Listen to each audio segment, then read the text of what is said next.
Good afternoon. Michael Whisenant, Mayor, City of Fayetteville. Just wanted to give an update here on December 23rd, 2020 in regards to our COVID situation. I have, as other mayors in the counties and the cities, have participated with 2 conference calls with Governor Lee over the past 8 days.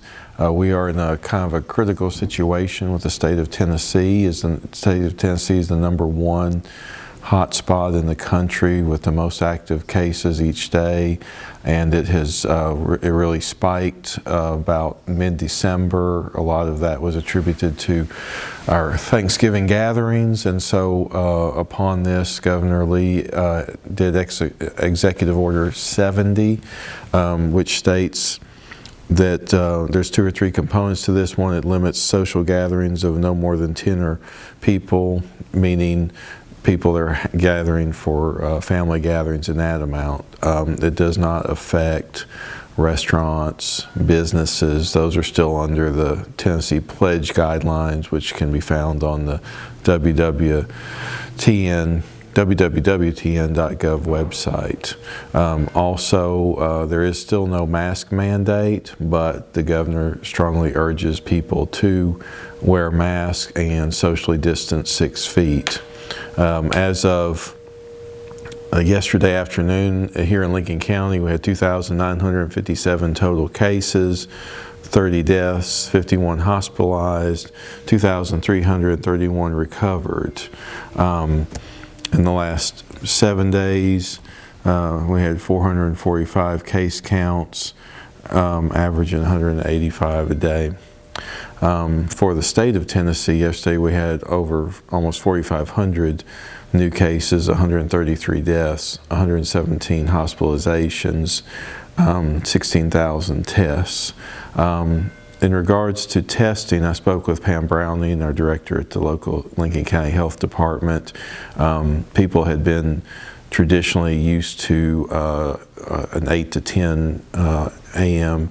a time frame to go and test and go to the health department, which you really were kind of looping in under the senior center, and they would get your information and they'd swab and send your test off and you get your results. In the past week or so, that has changed in a couple of ways. One, they are moving 2 days a week, Tuesday and Thursday, from 9 to 12 in the morning over to the Lincoln County Fairgrounds. That gives them better ability for the cars to come in and not block the traffic on Washington Street. So it's Tuesdays and Thursdays, 9 to 12. Mondays, Wednesdays, and Fridays during regular health department hours, people can go in the office and they can get a self-kit and get the form and fill it out, and then that way you have to actually take the kind of Q-tip and swab your nose yourself in both nostrils, and then turn that kit in, and once that kit is sent off to the lab, test results are normally within 3 days.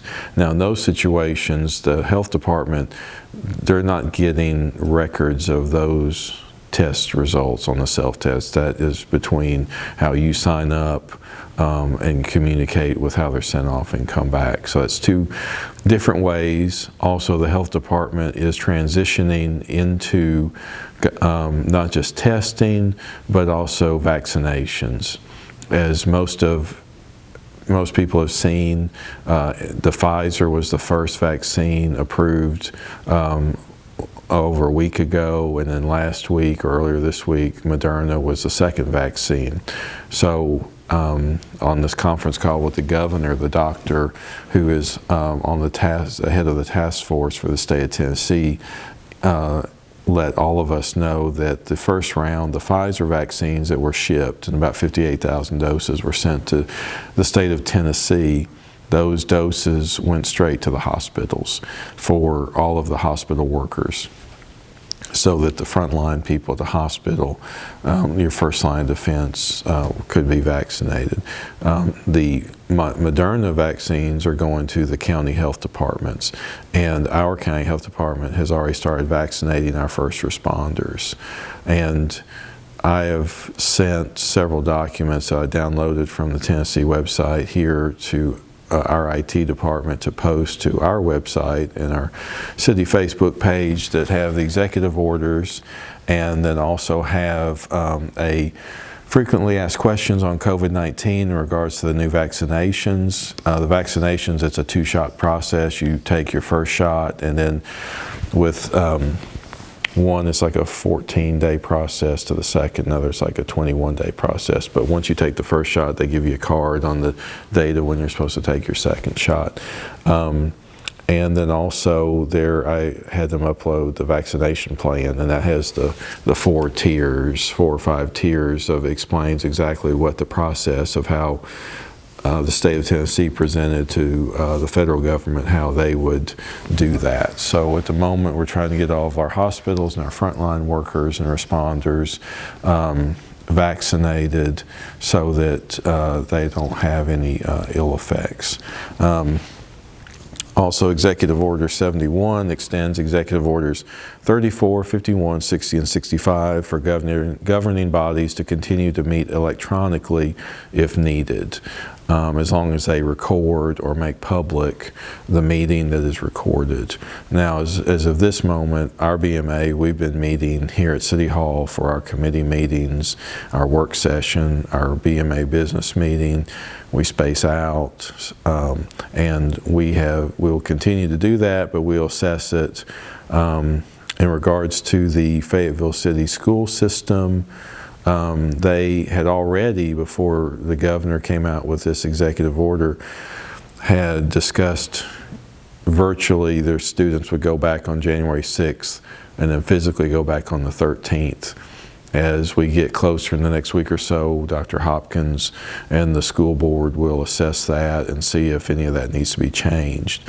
One part of Executive Order 70 deals with high school sports, indoor sports such as basketball, limiting the number of people, it's limiting the people that can go and watch the game. Of course, you always have your administrators and your coaches and your players, but it's limiting only the parents of the players to be able to go to those games, at least through mid-January. Went over the testing on that.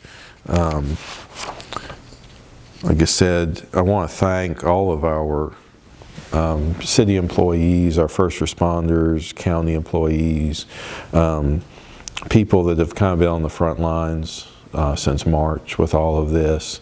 I want to thank all of our local businesses.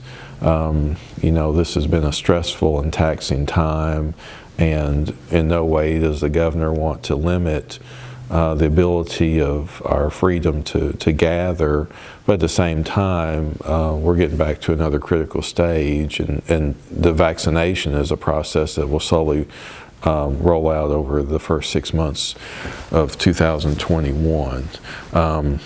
Now on Executive Order 70, talking about the gatherings, that still does not restrict the gatherings for churches, weddings, funerals, and even in some of these places where it talks that you can't have more than 10, as long as you're distanced by 6 feet and you have masks, then that is, you know, permissible.